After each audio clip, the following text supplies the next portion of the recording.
उज्जवल Bharat news, देश की प्रखर आवाज। अब नए अंदाज। नमस्कार, उज्जवल भारत न्यूज में आप सभी का स्वागत है। सनातन धर्म में जितना महत्व पूजा पाठ का है, उतना ही घंटी बजाने का भी महत्व है। चाहे मंदिर हो या घर, किसी भी देवी देवता की आरती बिना घंटी बजाए नहीं की जाती। हर घर में पूजा घर में भी घंटी जरूर रखी होती है। वहीं मंदिरों में भी छोटी और बड़ी घंटियां लगी होती है। मंदिर में के भीतर प्रवेश करते समय सबसे पहले घंटी बजाई जाती है। मंदिर चाहे देश के किसी कोने में हो या फिर विदेश में हो, वहाँ घंटियाँ जरूर लगी होती है। मंदिर में घंटी लगाने की परंपरा नई नहीं बल्कि सदियों पुरानी है, यानी बहुत ही प्राचीन है। लेकिन मंदिर में जाकर सबसे पहले घंटी ही क्यों बजाई जाती है, क्या आपको पता है? धार्मिक मान्यता के अनुसार मंदिर में सबसे पहले घंटी बजाने से भगवान की प्रतिमा में चेतना जागने लगती है। इस दौरान पूजा करने से अच्छा फल मिलता है, इसीलिए सबसे पहले घंटी बजाई जाती है। पुराणों में भी ये कहा गया है कि मंदिर में घंटी बजाने से कई जन्मों के पाप खत्म हो जाते हैं। धार्मिक महत्व इनके साथ ही घंटी बजाने के लिए साइंटिफिक रीज़न भी है। धर्म गुरु भी ये मानते हैं कि घंटी बजाने से शरीर के भीतर चेतना और संचार होने लगता है। मंदिर मठों में घंटी इसलिए बजाई जाती है ताकि भगवान भी की प्रतिमा में भी चेतना जग उठे, और घंटी बजाने से पूरा वातावरण भी चैतन्य हो उठता है। इसीलिए पूजा के समय और मंदिर में प्रवेश करते समय घंटी ज़रूर बजाई जाती है। घंटी हमेशा फल और फूल और कांसे की बनी होती है। मंदिर हो या घर, पूजा में घंटी ज़रूर बजाई जाती है। घंटी बजाने के पीछे क्या है वैज्ञानिक कारण? विज्ञान के मुताबिक मंदिर में घंटी बजाने से वहाँ पर वाइब्रेशन पैदा होने लगती है। इसके दूर दूर तक फैलने की वजह से आसपास की जीवाणु, कीटाणु, विषाणु खत्म हो जाते हैं। इसके कंपन मात्रा से ही मंदिर के आसपास सब कुछ शुद्ध हो जाता है। साथ ही नेगेटिव या नकारात्मक एनर्जी, नकारात्मक शक्तियाँ भी घंटी की आवाज़ से दूर हो जाती है और सुख समृद्धि के बीच आने वाली सभी बाधाएं दूर हो जाती है। इसीलिए मंदिर में सबसे पहले घंटी बजाई जाती है। लेकिन विडंबना ये है कि हमारे गुजरात में बड़ी प्राचीन मंदिर अंबाजी के मंदिर में लगभग 15 वर्ष से ज़्यादा हो चुका है कि वहाँ पे घंटी नहीं लगाई गई है, और इसीलिए वहाँ के बहुत सारे व्यक्ति ये चाहते हैं, वहाँ के पूरे लोग चाहते हैं कि गुजरात के प्राचीन में प्राचीन मंदिर जो अंबाजी है, वहाँ पर भी घंटनाद अवश्य हो। गुजरात का अंबाजी मंदिर वो प्राचीन मंदिर है जो गुजरात के बनासकांठा जिले में स्थित अंबाजी मंदिर दुर्गा माता का प्रसिद्ध मंदिर माना जाता है। गुजरात राजस्थान सीमा पर स्थित अंबाजी मंदिर भारत देश में प्राचीन मंदिरों में से एक है। माँ भवानी के 51 शक्तिपीठों में से एक इस मंदिर के प्रतिमा में के भक्तों में अपार श्रद्धा है। कहा जाता है कि यहाँ माँ सती का हृदय गिरा था, जिसका उल्लेख तंत्र चूड़ामणि में भी मिलता है। जानकर हैरत होगी कि इस मंदिर के गर्भगृह में माँ की कोई प्रतिमा नहीं है, बल्कि यहाँ माँ के पवित्र श्री यंत्र की पूजा मुख्य रूप से की जाती है। इस मंदिर की एक और खास बात यह है कि श्री यंत्र सामान्य आंखों से दिखाई नहीं देता और ना ही इसका फोटो लिया जा सकता है। इसकी पूजा केवल आंखों पर पट्टी बांधकर ही की जाती है। अंबाजी की असली सीट गब्बर पहाड़ी के ऊपर है। गब्बर पर्वत के टॉप पर देवी का एक छोटा सा मंदिर है, जहां 999 सीढ़ियां चढ़कर ऊपर तक पहुंचा जा सकता है।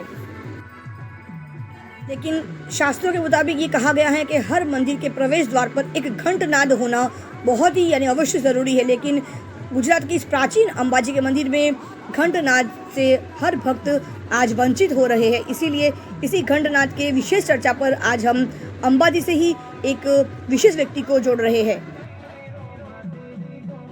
अंबाजी के सामाजिक कार्यकर्ता सुनील ब्रह्मभट्ट जी, जो इस अंबाजी मंदिर के घंटनाद को लेकर बहुत ही चिंतित है, और सभी के विडंबना यही है और सभी व्यक्ति, सभी भक्त यही चाहते हैं कि गुजरात के इस प्राचीन मंदिर में भी घंटनाद होना बेहद ज़रूरी है। इसी विशेष विषय पर आज हमने सुनील ब्रह्मभट्ट जी से भी चर्चा करी है ऑनलाइन प्लेटफॉर्म के माध्यम से। तो चलिए आइए सुनते हैं आज का विशेष रिपोर्ट कि अंबाजी के इस प्राचीन मंदिर में घंटनाद कितना ज़रूरी है। हर भक्त यही चाहते हैं कि वे भी इस घंटनाद से कोई भी भक्त वंचित न रहे, क्योंकि घंटनाद होना हर मंदिर में बेहद ज़रूरी होता है, क्योंकि एक प्राचीन परंपरा भी है। इस परंपरा से हर व्यक्ति अब वंचित कैसे रह सकते हैं। तो इसी परंपरा को आगे जारी रखते हुए आइए बात करते हैं इस मंदिर के घंटनाद के बारे में। महत्व धरावतो होय छे। कोई भी भगत मंदिर में दर्शन करवा जतो होय अने घंट वगाड़े तो एनी हाजरी साक्षात माताजी मंदिर में कोई देवालय में थती हो एवो अनुभूति थती हो અંબાજી મંદિરની અંદર પણ ઘંટનાદ લાગવો જોઈએ એવી શ્રી અંબાજી ધાર્મિક ઉત્સવ સેવા સમિતિની માંગણી છે અને એને પૂરું સમર્થન કરી રહ્યું છે કે ઘંટનાદ લાગવો જોઈએ અને બોલ મારી અંબે જય અંબેના નાદ થવા જોઈએ.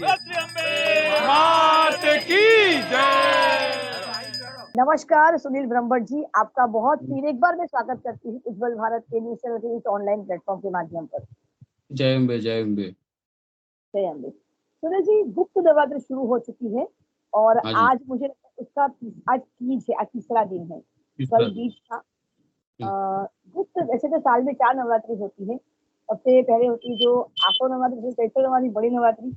उसके बाद एक नवरात्रि होती है चैत्री नवरात्रि, चैत्र महीने में जो नवरात्रि करते हैं, और अश्विन नवरात्रि जिसे आप आसो की नवरात्रि बोलते हैं, जिसमें अपने चौक के अंदर माता जी के जो गरबा करते हैं ना, जी, वो जी, जी. संगीतमय आराधना है।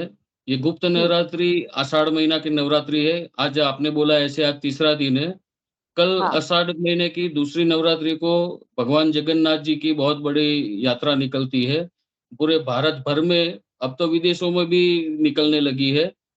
और ये गुप्त नवरात्रि माता जी की आराधना करते हैं, माता जी से शक्तियाँ पाने के लिए। उसमें शिव और शक्ति दोनों की उपासना की जाती है। और अंबाजी मंदिर में भी ये नवरात्रि का अनुष्ठान किया जाता है। हर एक माता जी के जहाँ भी स्थान रहते हैं, इस मंदिर को वहाँ उपासना की जाती है माता जी की। जी, आज एक खुशखबरी मुझे आपसे जानने को मिली. आपके फेसबुक पे रखा था कि किसी एक संस्थान ने समर्थन दिया है घंटनाद को लेकर, अम्बाजी के मंदिर को लेकर. इससे आज विशेष चर्चा करेंगे हम लोग. हाँ। वो अंबाजी धार्मिक उत्सव सेवा समिति ट्रस्ट है, जो करीबन 2002 के अंदर रजिस्टर हुआ है। लेकिन उसके पहले से वो समझ लो 5-1 साल पहले से भी अंबाजी मंदिर की सेवा करते हैं। और अभी अंबाजी नगरी के अंदर पोषी पूनम जो माता जी का प्रागट्य दिन है, उसका प्रारंभ करने के जड़ में ये संस्था है। उसके जो पुराने लोग थे, उन्होंने माता जी की प्रागट्य दिन की यहाँ शोभा यात्रा चालू की थी। वो पोषी पूनम को आज भी जब शोभा यात्रा निकलती है, तो अंबाजी में करीबन 5 लाख लोग आते हैं। माता जी का प्रागट्य दिन है। और शिवरात्रि की करते हैं महोत्सव, फिर गणेश चतुर्थी करते हैं, जैसे आषाढ़ी बीज कल गई वो किया, जन्माष्टमी भी करते हैं। उसके अलावा अंबाजी मंदिर जो भी कोई धार्मिक कार्यक्रम करते हैं, जैसे 51 शक्तिपीठ की प्रदक्षिणा हो या हाँ, तो अंबाजी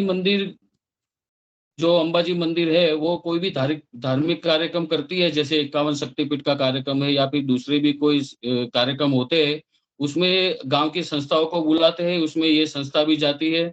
मैं भी इस संस्था के साथ करीबन 15-20 साल से जुड़ा हुआ हूँ। पोषी पूनम हो, जन्माष्टमी हो, फिर शिवरात्रि हो, आषाढ़ी बीज हो, जन्माष्टमी हो, ये सब कार्यक्रम ये संस्था करती है। और सबसे बड़ी बात ये है कि ये एक ऐसी संस्था है कि जहाँ जो गांव का जो कार्यक्रम करते हैं, वो गांव की सब जनता जुड़ती है। उसके अलावा बाहर से आए हुए यात्रिक भी हर एक कार्यक्रम के अंदर उपस्थित रहते हैं। ऐसा बोला जावे कि अंबाजी गांव के अंदर समझ लो कोई धार्मिक त्योहार हो रहा है, या उसके ढोल बज रहे हैं, या उसकी ध्वजा चल रही है, तो ये धार्मिक उत्सव सेवा समिति लेके चल रही है। और कल आषाढ़ी बीज के दिनों में कल उन्होंने मेरे को समर्थन किया। लेकिन हर एक हिंदू के अंदर, हर एक सनातनी के मन के अंदर ये बात तो रहती है कि ये घंटारा होना चाहिए मंदिर में, ये बात से कोई नकारा नहीं कर सकता। लेकिन हर एक के मन की इच्छा तो है ही कि अंबाजी मंदिर में घंटारा होना चाहिए। एक ये जब से ये मेरे को करीबन आज 1 महीना होने आया, अंबाजी वहीवटी तंत्र को मैंने जो लिखित दिया था, वो 22 तारीख को सिर्फ 1 आध दिन रहा है। लेकिन उसके बाद मेरे को भी अभ्यास करने का मौका मिला। मैंने भी थोड़ा अध्ययन किया कि अपने शास्त्रों के अंदर घंटारव के बारे में क्यों होता है, घंटारव क्यों करते हैं ये। जैसे आप अपनी पहली मीटिंग में भी अपने हुआ था कि नेगेटिविटी दूर होती है शास्त्र से, फिर विज्ञान ने भी इसको माना है। लेकिन उसके बाद मेरे को एक और चीज जानने को मिली। अपने शास्त्रों के अंदर 4 प्रकार की घंटियां बताई गई है। हाँ, हाँ. एक जो पुजारी हाथ में लेके अपने घर में भी अपने पूजा करते हैं, उसको गरुड़ घंटी बोलते हैं। तो अच्छा. वो घंटी के ऊपर छोटा सा एक मुंह दौरा हुआ रहता है यूं, तो वो हाँ. गरुड़ भगवान का स्वरूप है। वो भगवान से अपने संदेशा अपना पहुंचाते हैं। फिर अच्छा. द्वार घंटी आती है। जो उसके नाम के हिसाब से द्वार के ऊपर लगती है। उसका आकार छोटा बड़ा हो सकता है, कोई भी मंदिर हो या देवालय हो तो वहां रखता है। एक आती है हाथ घंटी। वो हाथ घंटी अपने पौराणिक प्रकार है। आपने देखा होगा तो वो पित्तल के चकते रहते हैं गोल या चौरस, उसको हाथ वो लकड़ी की घंटी से बजाते हैं उसको। जी जी जी। वो उसको हाथ घंटी बोलते हैं। और एक चौथा प्रकार है घंटा के जो विशाल होता है, बहुत बड़ा, जो मंदिर के प्रांगणों में लगता है या फिर किसी बड़े से कंस्ट्रक्शन करके उसको लगाया जाता है। आपने सुना भी होगा और शायद देखा भी होगा, कहीं-कहीं 2100 किलो की घंटी रहती है, कहाँ कहीं-कहीं 1100 किलो की घंटी रहती है। अभी जो राम मंदिर बन रहा है उसमें भी बहुत बड़ा घंटी लगाने वाले हैं। और अपने शास्त्रों के अंदर तो बोला गया है कि जैसे मंदिर होता है वो भगवान का एक रूप है। अपने जो चप्पल उतारते हैं अपने पगथिये के पास, सीढ़ियों के पास, तो सीढ़ी जो है वो भगवान का पैर का स्वरूप है। इसलिए अपने सीढ़ी आते ही अपने को चप्पल उतारना पड़ता है। और मंदिर के ऊपर जो ध्वजा रहती है वो भगवान की शिखा रूप है, मतलब जी चोटी रूप है। जी। ऐसे जो घंट रहता है मंदिर में वो भगवान की जीवा रूप है, जीवांग रूप है यूँ। वो भैरू जी का भी रूप बोला गया है। कि वो सचेत करते हैं, सावचेत करते हैं, चौकीदार है। अपने गुजरात के अंदर आपने सुना होगा महुड़ी, वो घंटावीण महावीर भगवान है। ऐसे अपने बद्रीनाथ है, वो बद्रीनाथ भगवान के पास में घंटावीण क्षेत्रपाल महाराज का बड़ा-सा मंदिर है। तो अपने सनातन धर्म के अंदर देवी-देवताओं ने अपने हाथ में पशु, पंखी, ये शस्त्र, ये फिर ये अपने ये संगीत के साध्यम, ये सब रखे हुए हैं, वो किसी न किसी विज्ञान से या किसी साइंस से जुड़े हुए हैं। उसका महत्व है अपने अंदर। बिल्कुल। सबसे बड़ी बात ये है कि ब्रह्मभट्ट जी, मैंने देखा है कि पूरा हमारे मैं जब पढ़ती थी विद्यालय में, स्कूलों में, तब स्कूल में जब ताश जिसको बोलते पीरियड जब बदलता है पीरियड ना, चेंज। तब जोर, हुँ, हाँ, तब भी जोर से घंटी बजाते थे। लेकिन बिल्कुल शायद बजाते। अब कहीं न कहीं वो चीज़ जो है लुप्त होती जा रही है। क्योंकि लुप्त घंटी होती बजना जा रही मतलब है ताश बदल गया, पीरियड्स बदल गया, लेक्चर्स बदल गए और चाहे वो विश्वविद्यालय क्यों ना हो जाए, कॉलेज हो जाए, है। हाँ, लेकिन वो बड़ा-सा और बिल्कुल है प्रिंसिपल ऑफिस के सामने होता था वो बड़ा-सा घंटा, बेल, बड़ा-सा घंट लगा था।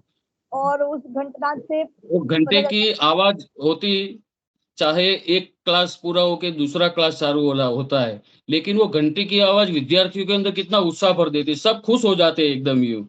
आपने तो सुना होगा कि राजा महाराजाओं की जो दरबार रहते थे, उसमें भी बाहर घंटा लगा रहता था। जो भी फरियादी आवे वो डोरी खींचता और घंट बजता और अंदर महाराज को मालूम पड़ जाता कि कोई फरियादी आया हुआ है। है। तो ये आज का जो ये मुद्दा है बहुत बहुत ही सकारात्मक मुद्दा है। और जैसे ही मैंने आपका पोस्ट पढ़ा सोशल मीडिया पर, फेसबुक पर, तो मैंने बोला कि नहीं, इस बारे में चर्चा करना, और नवरात्रि है, गुप्त नवरात्रि शुरू हो चुकी है, तो इस बारे में चर्चा करना बहुत जरूरी है। क्योंकि मैं चाहती हूँ कि सनातन धर्म के लिए हर प्रकार से मैं कोशिश करूँ, मीडिया कर्मी होने के नाते ही नहीं, एक सनातनी होने के नाते, एक ब्राह्मण परिवार की व्यक्ति होने के नाते मैं कोशिश करूंगी कि इस प्रकार के मुद्दों को लोगों तक पहुंचे और सकारात्मक तरीके से। बिल्कुल भी, क्योंकि सनातन हमें क्रोधित होना नहीं सिखाता, वो हमें बहुत ज्यादा धैर्य सिखाता है। सनातन में वेरी तीन चीज बहुत मुख्य है। एक तो प्रेम, एक होता है करुणा, और एक होता है क्षमा। ये तीन चीज हमारे सनातन में बहुत प्रमुख है, सबसे ऊपर के स्थान पर है कि आप हर किसी से प्रेम करो, और आपके अंदर करुणा, माया, दया भावना होनी चाहिए। अ, और तीसरा है आप क्षमा, क्षमा आपके अंदर होना चाहिए, क्योंकि क्षमा कर दिया मतलब आप उनसे बहुत ऊपर उठ गए हो। बहुत ये सनातन हमें सिखाता है ना? उसके साथ एक और गुण भी जोड़ना पड़ेगा, धीरज, धैर्य। बिल्कुल।